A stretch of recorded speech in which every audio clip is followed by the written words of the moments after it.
good evening. Welcome. This is Hot Edition. We're live from Sabata Desawe Kanda, also live on Kesmi 107.1 in Tamale. We're live on W 93.5 in Wa and beyond. I am Alfred Ocansey. And my name is Christabel Success Trevor. This evening here on Hot Edition, Attorney General urges High Court to dismiss case filed by the suspended Chief Justice seeking to stop the committee hearing the petition seeking her removal. Stay with us. We've got details for you because the People's National Party PNP, Janet Nabeles PMP, petitions Asantino 246 to the second over what it describes as unlawful suspension and human rights abuses against the Chief Justice. Gertrude Tukono. Stay with us. We've got details for you here on Hot Edition on 3FM 92.7, also on Kesmi 107.1 in Tamale and beyond. The Ministry of Health confirms 107 out of 316 suspected COVID-19 cases at the University of Ghana, Legon. Sector Minister Minta Kando assures of robust measures to contain the spread. We've got details for you here on Hot Edition on 3FM 92.7. Only 29 MPs present at Parliament's Ghost Town for national prayers. We've got details for you and also the outcome of the National Day of Prayer earlier today and the President's charge for service and nationhood. Stay with us. And the latest in business and sports over the next 1 hour here on Hot Edition. I'm Alfred Ocansey. Let's get into a summary of the news now. Thank you, Alfred. And in a summary tonight, the first story has to do with the PNP, which is the People's National Party, who has petitioned the Asante Otumfuo Osei Tutu II to intervene in what it describes as a politically motivated attempt by President John Dramani Mahama and the National Democratic Congress, NDC, to remove the suspended Chief Justice Araba Gertrude Tukono from office. According to the party, the process leading to the suspension of the Chief Justice and the impending deliberate attempt to remove her is an abuse of power and a political witch hunt.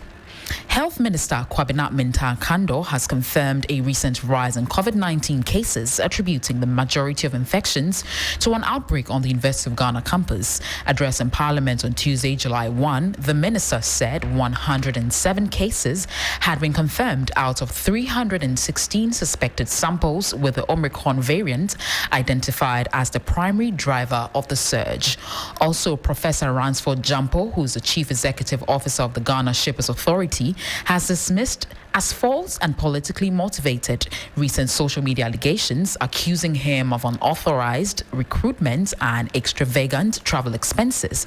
In a statement titled "Responding to Baseless Allegations Against Me," Professor Jampo said he felt compelled to address what he described as a smear campaign aimed at silencing him due to his outspoken views on national governance. And finally, Sinlab Ghana has formally responded to media reports regarding a lawsuit filed against the company over allegedly inaccurate HIV test results that reportedly led to job loss and stigma for a female client. The reports, which cite a 10 million Ghana cedi legal claim, allege that the woman tested positive for HIV after a diagnosis by Sinlab, only to later discover that she was not infected. The woman is said to have lost her job and suffered reputational harm as a result. In a statement issued on Tuesday, July 1, Sinlab Ghana confirmed that a case is currently pending in court, but rejected the media narrative surrounding the suit, calling it inaccurate, misleading, and prejudicial. Well, we have all of this on 3news.com. You can log on there and have all the details to it. Alfred, over to you. All right. Christabel, thank you. It's more news on 3news.com. This is Hot Edition on 3FM 92.7. We're also on Kesmi 107.1 in Tamale and beyond. We're live on W 93.5 in Wa and beyond. Let's get into the details of the story now. And the Attorney General is urging an Accra High Court to dismiss a case filed by the suspended Chief Justice Gertrude Tukono. Now, documents filed in court by the Deputy Attorney General, Dr. Justice Shemsai, argues that the matters raised by the Chief Justice have been dealt with or remain pending at the Supreme Court. The Chief Justice has, in the last few weeks, urged the Supreme Court and now the High Court to halt her removal process. Now, this action by the Chief Justice is a sixth legal action filed in court since the presidency announced the receipt of petitions against the Chief Justice. My colleague Joseph Akablay is joining me in the studio. He's a legal affairs correspondent to get details of exactly what the Deputy Attorney General filed in court today. What do we know, Joseph? So we know that the Chief Justice filed this action after her initial push at the Supreme Court did not succeed. You recall that was the very first time the Chief Justice had herself taken a matter over to the Supreme Court. She filed an affidavit in which she made series of allegations. And when it went over to the Supreme Court took the view that those affidavits disclosed matters that fell within the proceedings that took place at the committee. And so the court struck out those affidavits. Her request for the proceedings to be put on hold was also not upheld by the court. Now, and after all of that, she now filed a process at the High Court. In fact, the very first time we heard of this process that has been filed at the High Court was disclosed by the Chief Justice herself. In that press conference that she addressed, she did indicate that she had instructed her lawyers to file a judicial review action challenging some of the matters that have taken place at the committee hearing. In effect, what she's seeking is for those proceedings to be put on hold. Key amongst the concerns has to do with the fact that she says up until now she has not received a ruling or a determination, the prima facie determination. She's yet to receive it, so she does not know which aspects of the petitions filed against her have crossed the prima facie threshold and which of the allegations have not. And so she's basically showed up at the committee, and all she's responding to are the matters that were given to her, for which she provided response to at the initial level, even before the committee was set up. So she doesn't even know whether her copies that she has is the same thing that the Chief Justice the committee also has in its possession. And those are all matters that she has put in the document that she has taken over to the High Court. Now, the Deputy Attorney General has responded on behalf of the Republican. Right. Makes the point strongly that those matters that are being raised by the Chief Justice are matters that have been dealt with by the Supreme Court or they remain pending at the Supreme Court. In fact, they list the 5 other cases that have been filed at the Supreme Court so far. I'm going to run you through the case titles so far. So the first one is the case that was filed by the Chief Justice herself, not the first in time, but in terms of the list as put out in the court documents by the Attorney General, Her Ladyship Justice Gertrude Araba Esaba Tokonu versus the Attorney General and 5 others. The suit number is provided there. Then Center for Citizenship, Constitutional Electoral Systems, LBG versus Attorney General and 2 others. Then there is Vincent Ekoasefua versus Attorney General, Ebenezer Osei Owusu versus Attorney General, and Theodore Kofi Atakorte versus Attorney General. So those are the 5 cases that the AG makes reference to make the point that these are cases in which the same matters have been urged on the court. And the court has either dealt with it or the matter remains pending at the Supreme Court. And so you cannot come back to the High Court or come down to the High Court, to the lower court, and ask the High Court to pronounce on those same matters, especially when they've either been dealt with or they remain pending. And so they are basically asking the High Court to strike out the judicial review action that has been filed by the Chief Justice. And essentially, what then how is it going to impact on the proceedings, especially at the Supreme Court? Because you indicate that the Deputy Attorney General, in filing today, indicates that there are some of the issues that are pending at the Supreme Court already.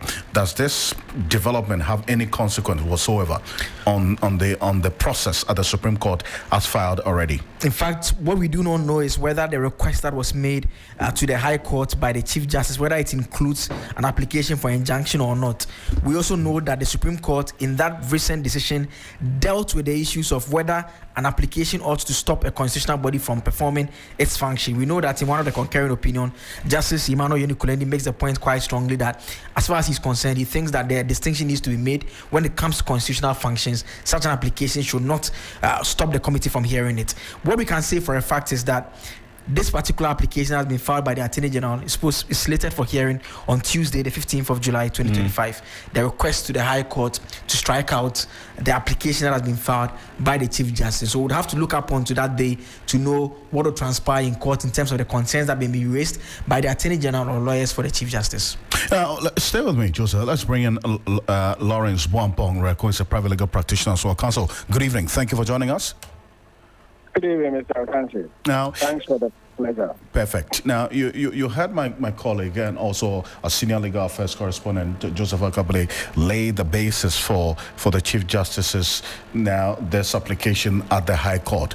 The Deputy Attorney General is making the point that the matters raised by the CJ, the suspended Chief Justice, have already been dealt with or remain pending at the Supreme Court. I mean, does this position have any merit as against what the CJ is asking for right now? Yes, Mr. Ocansey. Thank you for the opportunity once again. And let me say good evening to your cherished listeners. Yes, I've looked at the affidavit in support of the application that has been filed by the Deputy AG. And he makes the case that the matters pending before the Supreme Court has a bearing on the application for judicial review by Her Ladyship, the Chief Justice. Yes, because the matter is pending, I wouldn't want to go into the merit, but let me just say that the matter before the High Court is for judicial review. And when we talk about judicial review, simply put, it means that when you look at our Constitution, Article 141, the High Court has what we call supervisory jurisdiction over all lower courts and lower adjudicating bodies. So the committee for this matter involving Her Ladyship is exercising a judicial function, quasi-judicial. Therefore, the High Court has that supervisory jurisdiction over that committee. And I have not seen the application which has been filed by the suspended Chief Justice. However, my understanding is that she is before the High Court because it is the proper forum when you want to go for any relief in the nature of judicial review. That is for sexual right. If you want to quash the process or the proceedings before the committee. We all heard her speak to the nation and she complained about certain acts, such as, a breach of her natural justice, fair hearing and all that, human rights matters. So it is a proper forum. As to whether the issues in her affidavit in support for a relief in judicial review has a bearing with the matters before the Supreme Court, it's for the High Court to determine. Though, let me be quick to state that we all know, and this is known by everybody who has been following these matters, that some of the things that she complained about in the Supreme Court, in her own case, the one that she was the applicant, she made mention of some of these issues. It is also a fact that some of the things that she said in her supplementary affidavit were struck out by the Supreme Court. So those are not matters which are still pending before the Supreme Court, because that matter has been dealt with. There's a ruling on it. So that is what I can say. She's always contended, and this was even at the press conference last week, that she doesn't have a copy of the prima facie against her, and she doesn't even know whether the copies of the petitions that she has is the same that the committee that she has appeared before them really has, and being employed in the process of the hearing against her. Now, is it a legitimate suspicion to have that the details of the petition she has will be different from what the committee is having? Does it have any basis whatsoever? Yes, Mr. Ocansey, sometimes it's difficult to answer some of these questions because, the committee has no spokesperson to, respond to this matter. However, what we all do know is that the Chief Justice herself admits that she wrote a letter to His Excellency the President requesting for copies of the petitions against her. So I find it difficult to understand if she's complaining that she doesn't have those petitions. It's quite difficult for me to understand that. Further, during her press conference, she told the whole nation the content of the petition. So she has always had the petitions. So for me, respectfully, I do not believe that the petition is the issue. All three petitions, she told us the content, which suggests that she has in her custody copies of the petition. So it is difficult for me to see that as an issue. I understand her complaining that when she appeared before the committee, they have not given her copies. But we don't know she already has copies. So that for me is a bit difficult for me to comprehend.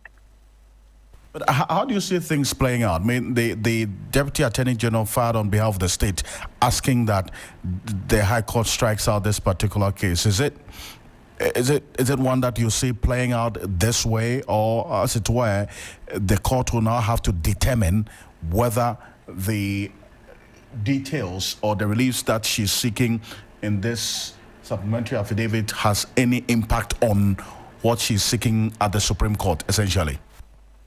Okay, so this is how I see the High Court going about it.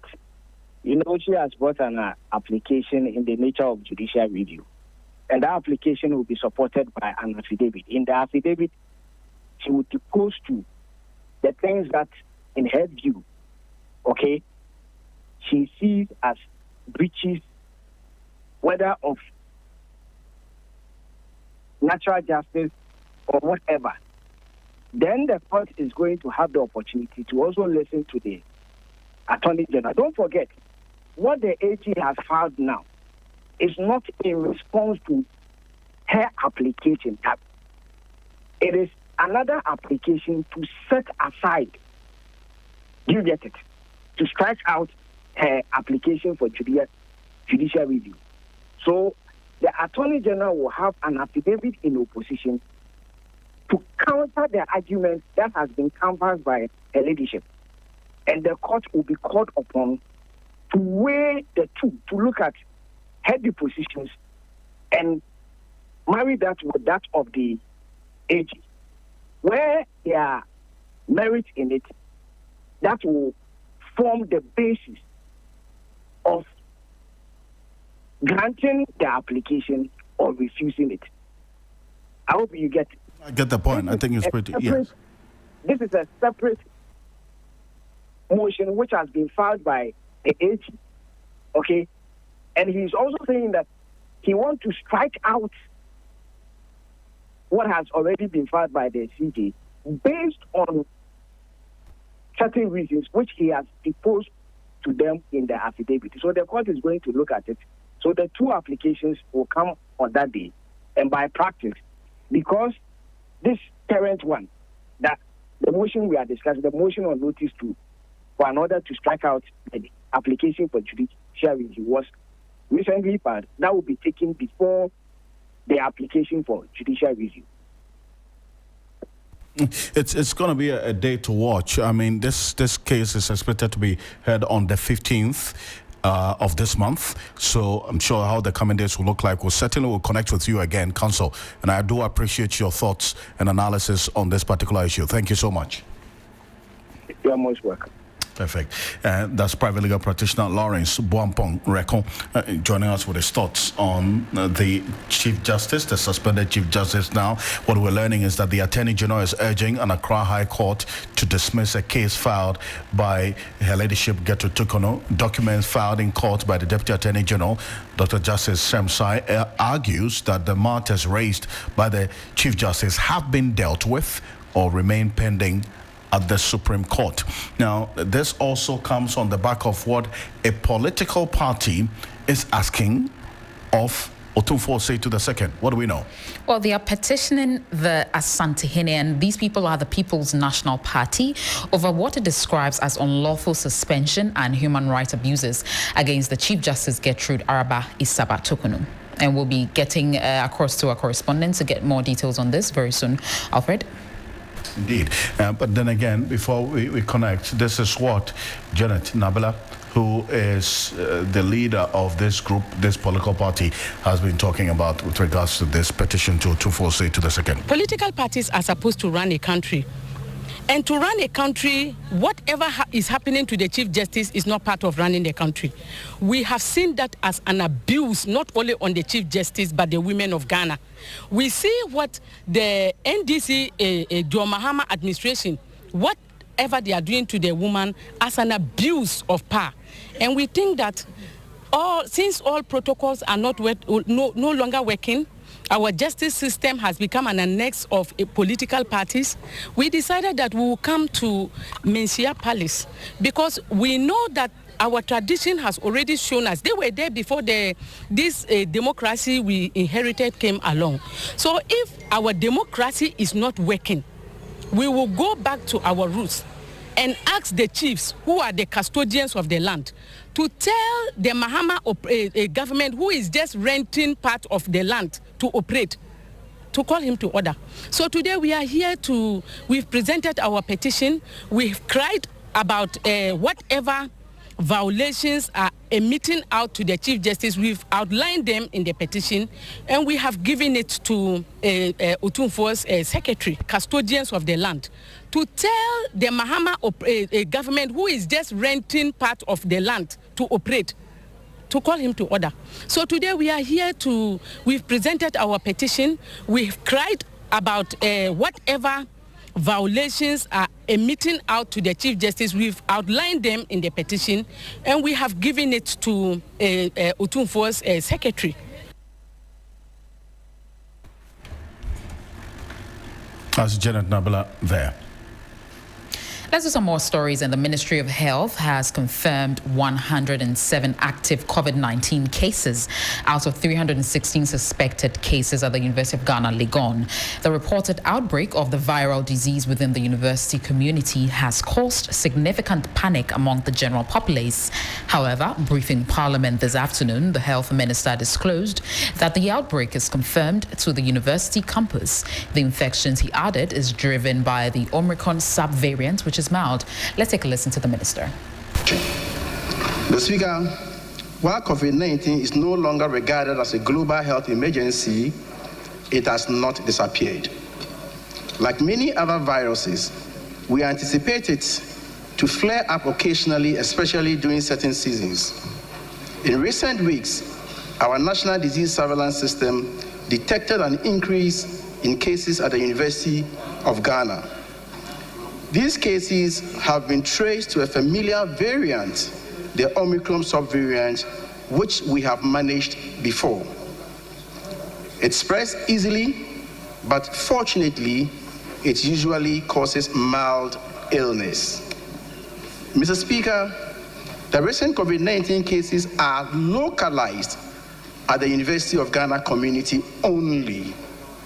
I'm proud to inform this House that the cases were detected through Ghana's influenza surveillance system and confirmed by the Noguchi Memorial Institute for Medical Research. This national network of sentinel sites operates across all 16 regions. While many countries have scaled down or even stopped routine COVID-19 testing, Ghana has continued to integrate COVID-19 monitoring into its broader surveillance of respiratory viruses. This foresight and commitment to preparedness allowed us to detect the current outbreak easily and respond swiftly. It is a clear demonstration of Ghana's leadership in maintaining vigilance even at the end of the global emergency phase. Mr. Speaker, as at now, 316 suspected cases, 107 of those cases have been confirmed as COVID-19. Fortunately, Mr. Speaker, there are no hospitalizations and, more importantly, no deaths. Mr. Speaker, so far, the outbreak is limited to the university community. It has not spread widely to other parts of Accra or the rest of the country. As I mentioned earlier, all confirmed cases are recovering well. Mr. Speaker, after sending a team to investigate, we found a few key issues that fueled the spread. The biggest factor was the recent hall celebration held in the university. These events brought large crowds together with little use of face masks or distancing. Health Minister Kwabena Minta Kando. He indicated heightened surveillance, adding that necessary measures have been activated to procure vaccines. Mr. Speaker, what next? we are not stopping there. Additional steps underway include supporting Legon Hospital and Student Clinic with more resources, preparing the Ghana Infectious Disease Center to handle severe cases if any occur, holding face-to-face sessions with student bodies and faculty, providing more PPEs and training for frontline health workers, enhancing our data tracking in all health facilities, including mapping where cases are coming from, and continuing to test and monitor daily. Mr. Speaker, I want to assure Ghanaians that this is not a new virus, and we are not back to 2020. This Omicron variant has been with us before. It spreads fast, yes, but it is mostly mild, and we know how to manage it. We have beaten back bigger waves before, and we can do it again. With calm, cooperation, and good public health practices. Mr. Speaker, I wish to clarify that COVID-19 vaccination is no longer part of the country's routine immunization program. Indeed, this is the case in most countries. That said, vaccinations remain one of the important tools that can be used to control the spread of COVID-19 infections, and more importantly, prevent severe disease and death. Now, let's take you over the numbers once more. According to the Health Ministry, there are 107 confirmed cases out of the 316 suspected infections, with no hospitalizations or deaths reported. And the variant identified is an Omicron subvariant known for higher transmissibility but lower severity in vaccinated populations, and it's primarily in the university campus with zero spills over the general population. Now, in a related development, the management of the University of Ghana, Legon, has affirmed their commitment to collaborate with health authorities to contain the spread of the COVID-19 within the university community. The assurance was made when the sector minister, Kwabena Minta-Akando, visited the university to get first-hand information. Here's a report by Sarah Appincroft.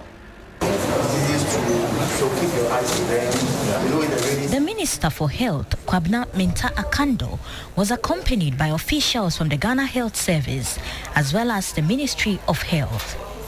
He was taken to the university's Health Service Department after a brief meeting with management. The COVID-19 protocols were in strict force. Health workers here were equally fully clad in their PPEs, while the students adhered to the wearing of nose masks. So far, 117 cases from the Omicron variant have been confirmed out of 316 suspected cases, with no deaths nor hospitalization. The health officials handed over some PPEs, including sanitizers and nose masks, to officials at the facility after interacting with them to know their needs. There's no need to panic. The information we have is that the drastic is huge. Pro Vice Chancellor of the University of Ghana in charge of academic and student affairs, Professor Gordon Awandari, said the cases are gradually declining within their community. With the Dean of Students, we decided to suspend large social gatherings for the time being. And students are not happy with us, but as management, we need to do what we need to do. In fact, the background of this particular outbreak seems to be one of those artist nights where we think there was some super spreading that took place, and afterwards, that's when we started to see the spike in cases. Thankfully, I think with the steps that we've taken and with the support of the Ghana Health Service, the data that we've seen shows that it seems that the outbreak is slowing down. The rate of positivity is reducing. The minister assured them of government's commitment to support their efforts at containing the spread. It's good to hear that the spike has been well contained, and just like you have also mentioned, we all have to bear in mind that COVID is still with us. It's not gone completely, and I can also assure you that neither is our resolve to tackle the COVID is also gone. And so we'll do as much as possible. And so what I will want to plead with you is probably to improve upon the collaboration. The minister also visited the University of Ghana Medical Center, where he was informed that the facility is yet to confirm any COVID-19 case, despite some suspected cases. Oh, so that's a report by Sarah Penko, but we spoke to some students on the campus of the University of Ghana to find out whether they are aware of this outbreak on campus and whether they are adhering to the safety protocols, which is really the most important. Because the fundamental issue, and which we sought to find out from a virologist, is that the University of Ghana is an open community. Now, the students sit in buses called trotros from campus home. So if they have the virus, obviously they would have exposed people without even knowing. Exactly. There are people who also go to the university for one reason or the other. And that particular Hall Week celebration that the minister cites as the event that led to the spike of the cases was attended by people outside of the university as well.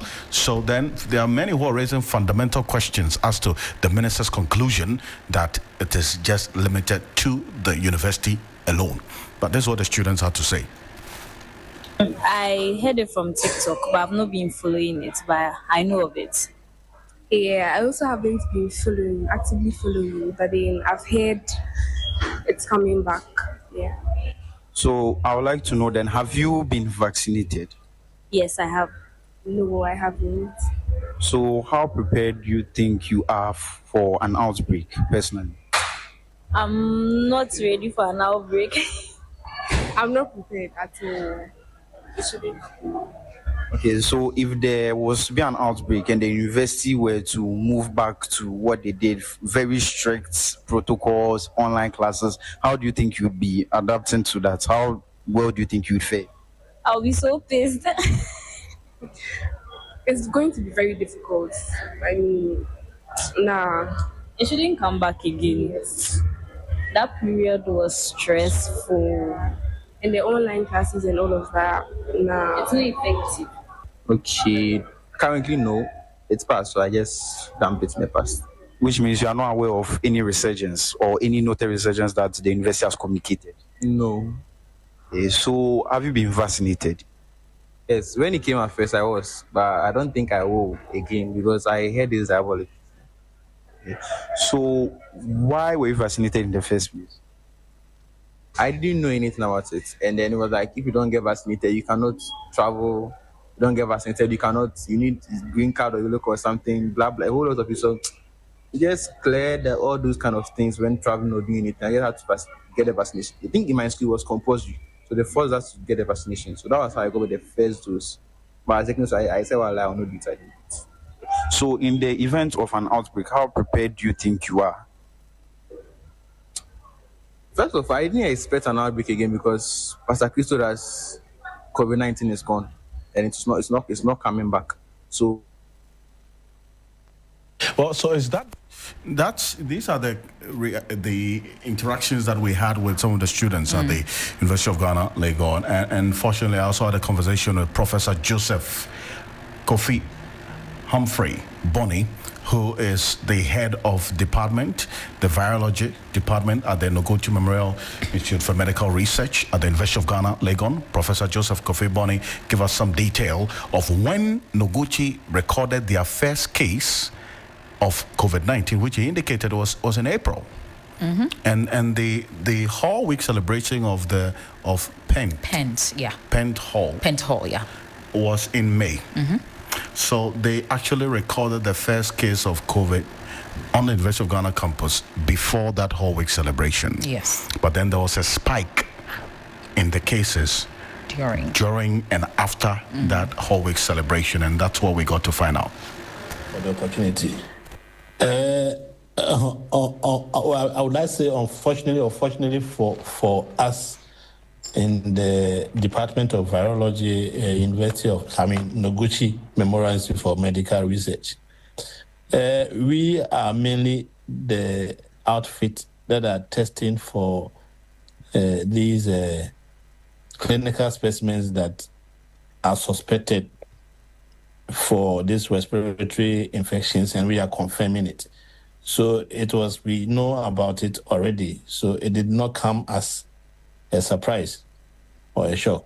Maybe we were just waiting for the people in the university environs to be giving that caution for us to go back to the protocols that we used to use, mainly when we were at the height of the pandemic, that is the COVID-19 pandemic. So it was not a surprise to me because we have been seeing this increasing numbers from April. I mean, it was not overwhelming from then. We were just having isolated cases and going up a little.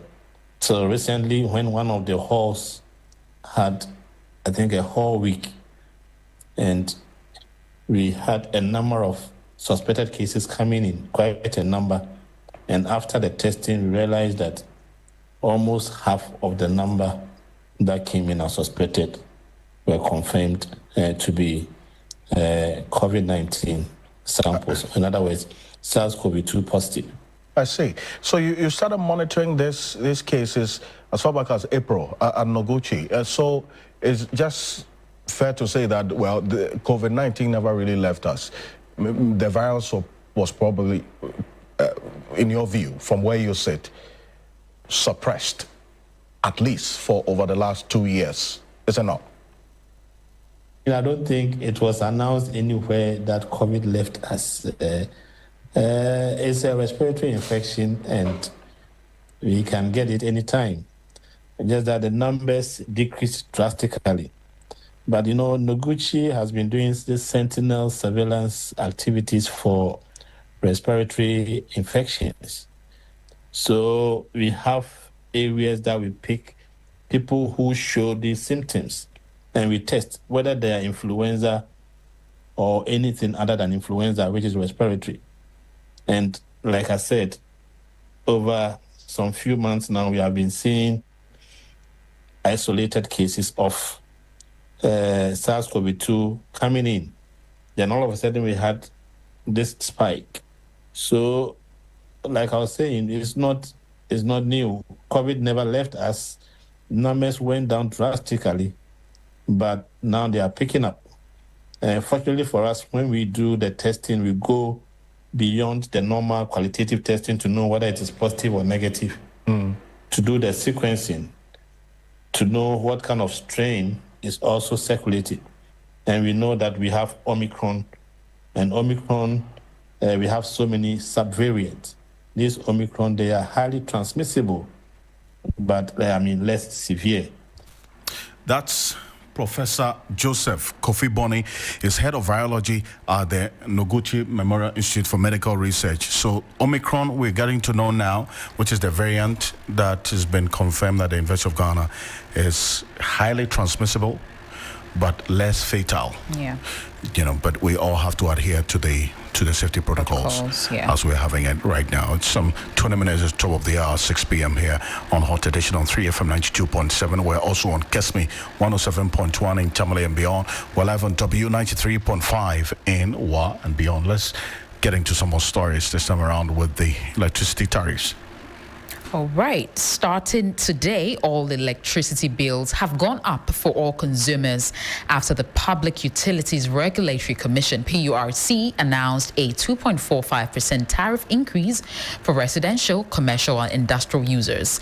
The adjustment, which took effect at midnight, means households and businesses will now pay more for power, adding to the financial strain many Ghanaians are already facing due to rising living costs. The PURC says the increase is necessary to, first of all, cover rising operational costs for power producers, 2, pay off the 4 188 million Ghana cedis in unpaid sector debts, and 3 to account for fuel price changes and grid maintenance. However, critics argue that the hike is unfair, especially since the Ghana cedi has gained 30% against the dollar this year, which should lower costs. Inflation has also dropped to 18.4%, down from earlier projections of 20.67%.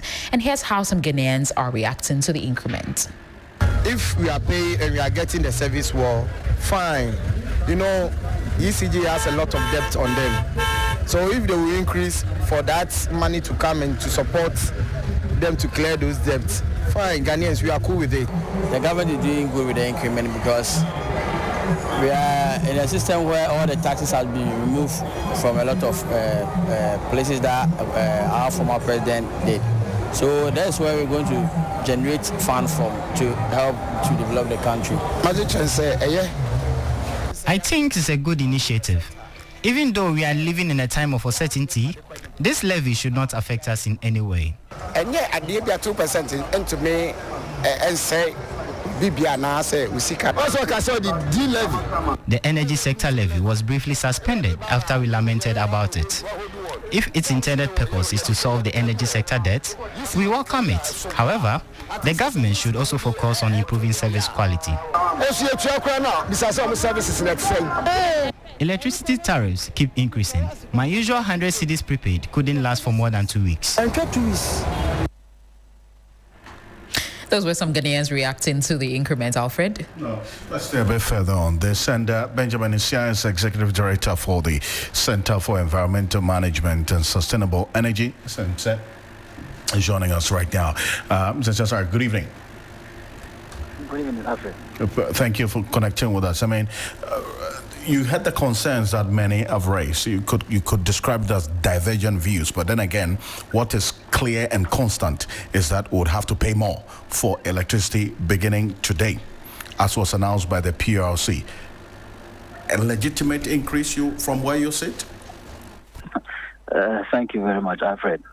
I think as a center, we are interested in the sustenance of debt in the power sector, and that is defraying most of the debt. We are also interested in Ghana having full energy security, and that means availability, accessibility, and affordability of power, which is one of the main contributors of our growth as a country.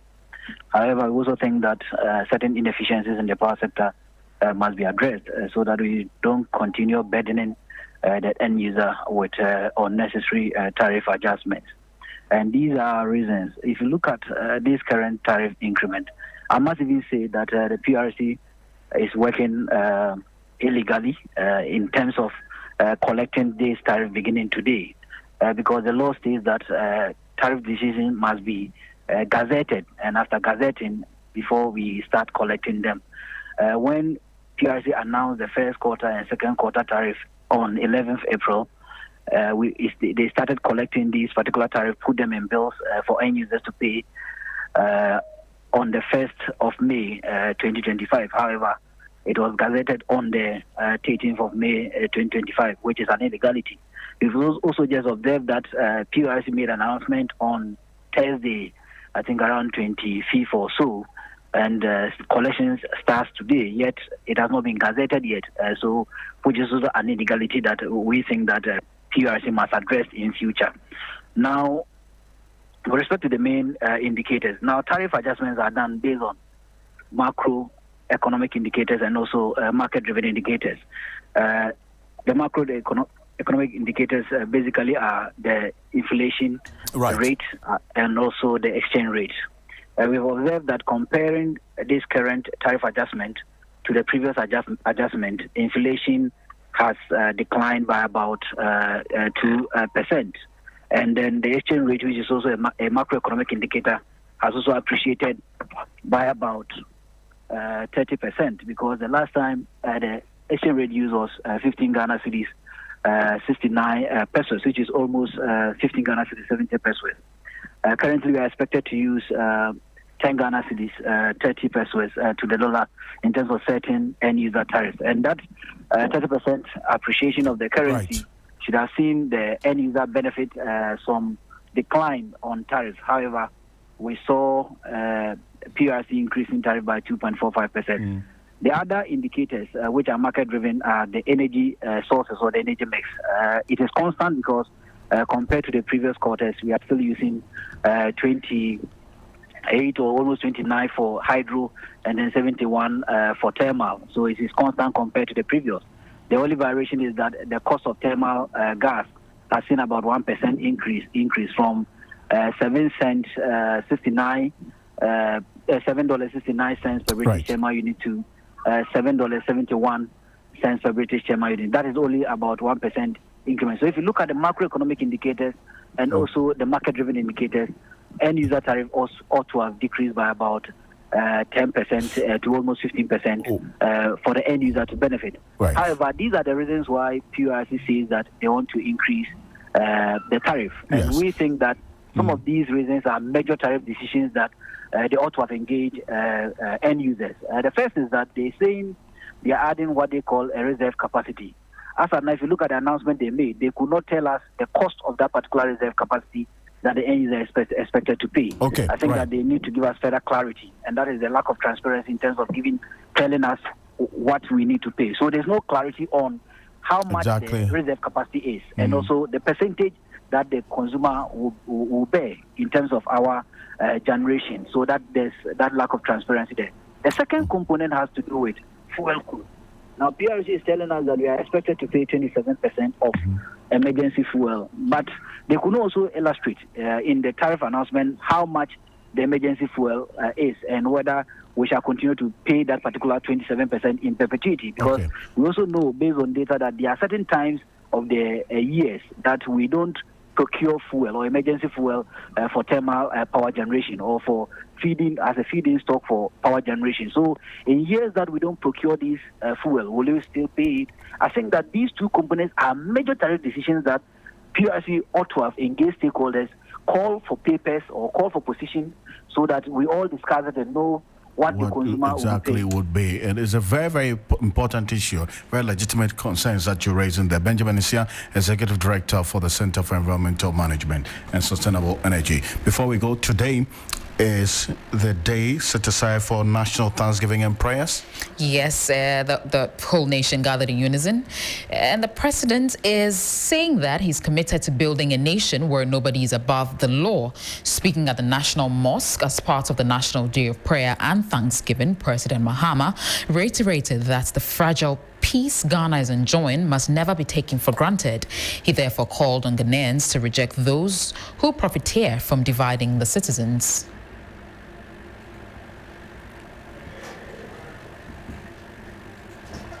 We are all accountable to Allah and to one another. Leadership is not a privilege to be enjoyed, but it is a sacred trust to be fulfilled. And that is why, under my leadership, I remain committed to building a Ghana where no one is above the law. Institutions function with integrity.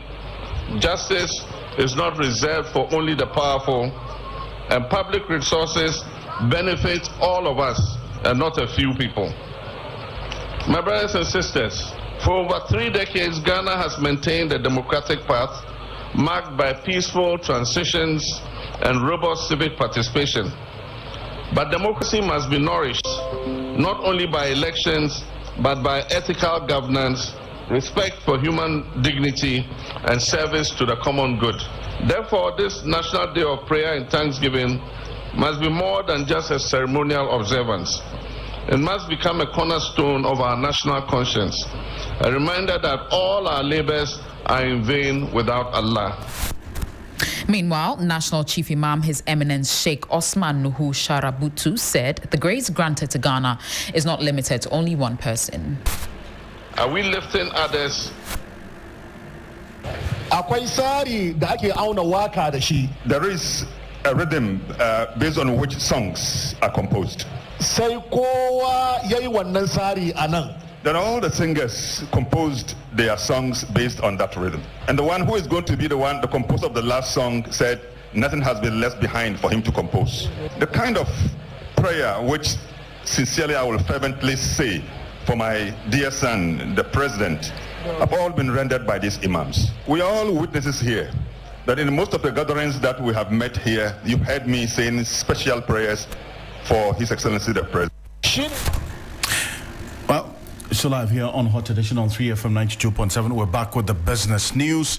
Bismarck Ewusa is standing by. Stay with us. Hello, Ghana. It's a new year and Bills Microcredit is here to support your dreams. If you're not working but want to start a business, don't let money stop you. With just your Ghana card, you can get a loan to turn your ideas into reality. Already running a business? Need more capital? Or are you a salary worker looking for extra funds? Bills offers fast and easy loans with no collateral, no deposit, and no SUSI savings required. Wherever you are, whatever you need, Bills makes it happen. Call Bills Microcredit today. Call 0596 920 833 or 0302 200 390 and get started. Bills is licensed and regulated by the Bank of Ghana. Bills, financing your needs. Terms and conditions apply.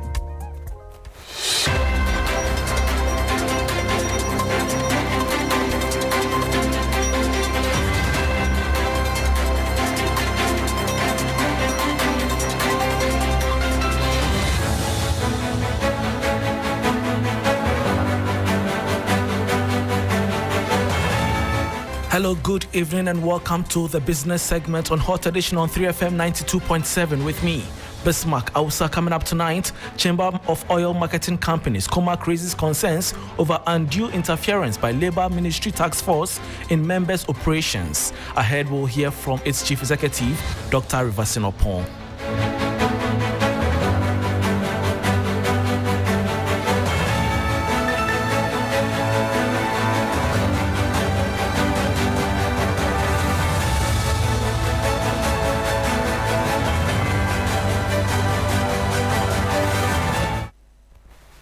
Thanks for your company. Now to the details. The Chamber of Oil Marketing Companies, COMAC, has raised concerns over what it describes as undue interference in the operations of its members by a task force from the Ministry of Employment and Labour Relations.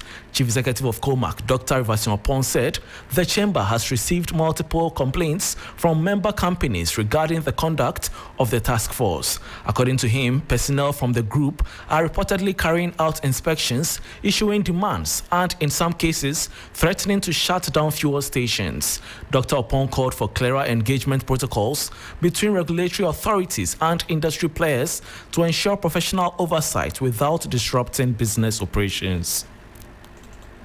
The day I was called by one of my members that there's a task force from Ministry of Labour, which was news to us, it has never happened, I quickly called MPA.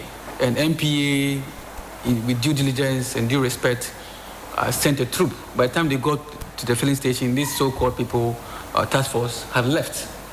I've received messages from MPA that the Ministry of Employment and Labour, are calling for engagement. So we're waiting on a call from MPA, and we're ready. Like I said in the speech, a ministry cannot be a regulator. First of all, you see, a ministry cannot stand up and send task force. It's so wrong.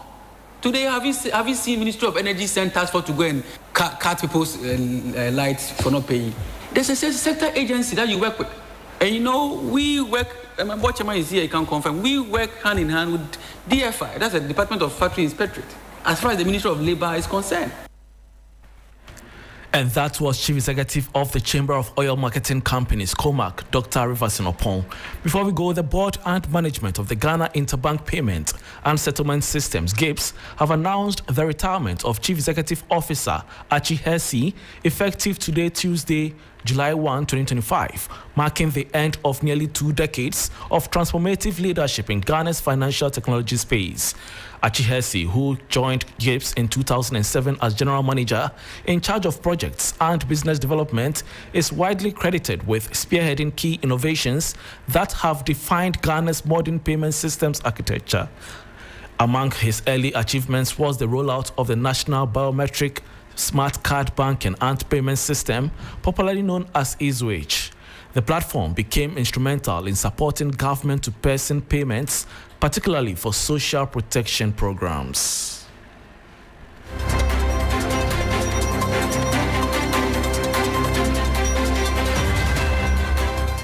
And that brings us to the end of the business news on Hot Edition with me, Bismarck Ausa. For more business stories, please check out our websites 3news.com. Sports is next, please stay.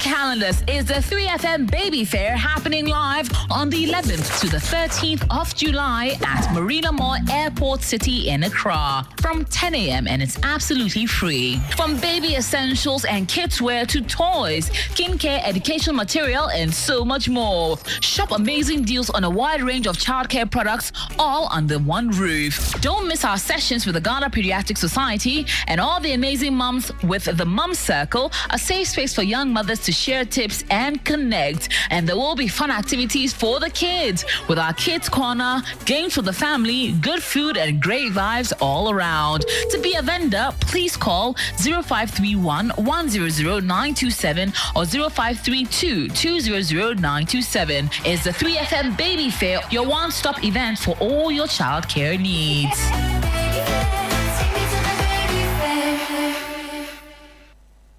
This is 3FM.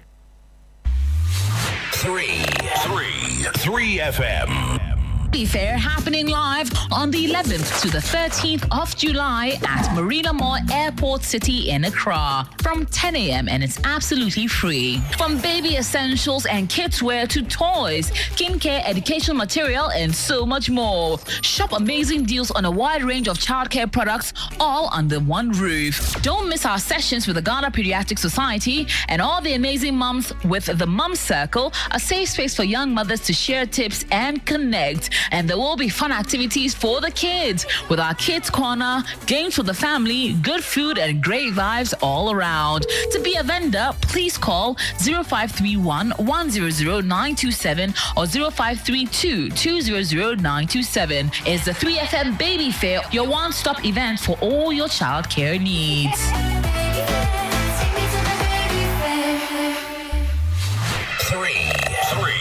3FM.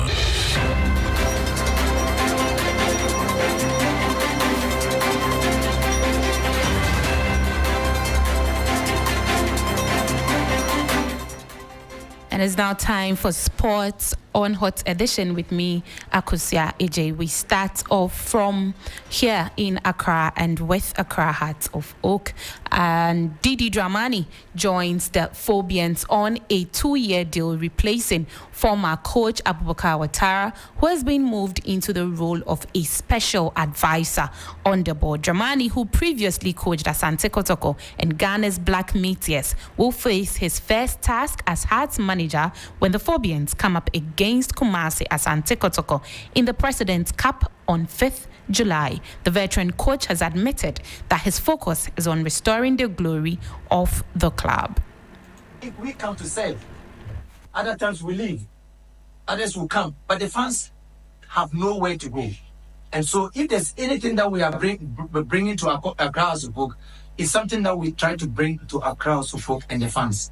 And so I believe that, you know, the good football the board is speaking about, the discipline the board is speaking about, the passion, and then the anxiety of purpose that the board is speaking about. It is all about refining something that has already been instituted. Then we will try to translate this onto the pitch. And I believe that when we continue to do this consistently and we're able to sustain this over the years, we'll bring Accra House of Folk back to where the club really belongs. That was Heart of Oak manager Didi Dramani speaking. Let's turn our attention now from Heart of Oak and men's football. And let's do some women's football because the Women's African Cup of Nations will kick off in Morocco on 5th July. 12 teams divided into 3 groups will vie for the ultimate crown. Ahead of the tournament, Ghana's Black Queens have moved to Saida in Morocco, where they are finalizing preparations for Group C against South Africa, Tanzania, and Mali. In the latest episode of WAFCON Daily, I throw more light on the Black Queens, who will be participating in the competition for the first time since 2018. Welcome to another edition of WAFCON Daily, your go-to source of everything leading up to the 2024 Women's African Cup of Nations in Morocco. I am Akosia AJ, and today we're spotlighting Ghana's quest for continental glory. The Black Queens have been pioneers in the history of the WAFCON, from the early days of 2-legged qualifiers to the modern tournament format. Despite reaching the finals in 1998, in 2002 and 2006, they narrowly missed lifting the trophy on all 3 occasions. Ghana also boasts of 3 bronze medals from 2000, 2004, and 2016. However, the journey hasn't always been smooth. After a disappointing group stage exit as host in 2018, the Queens missed out on the last edition of the tournament.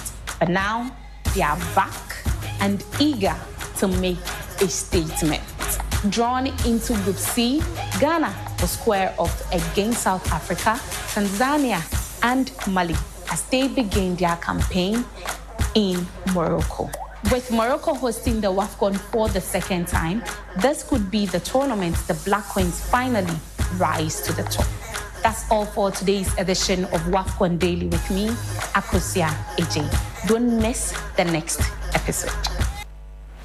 Finally, before we go, Manchester City were eliminated from the Club World Cup after a 7-goal thriller against Saudi side Al Hilal, ending 4-3. The citizens officially ended their 2024-2025 campaign with no trophies for the first time since 2016. This has prompted a reaction from newly appointed captain Bernardo Silva, who says the team will regroup and fight for major honors next season. That's all for the Sports on Hot edition. My name is Akosia AJ.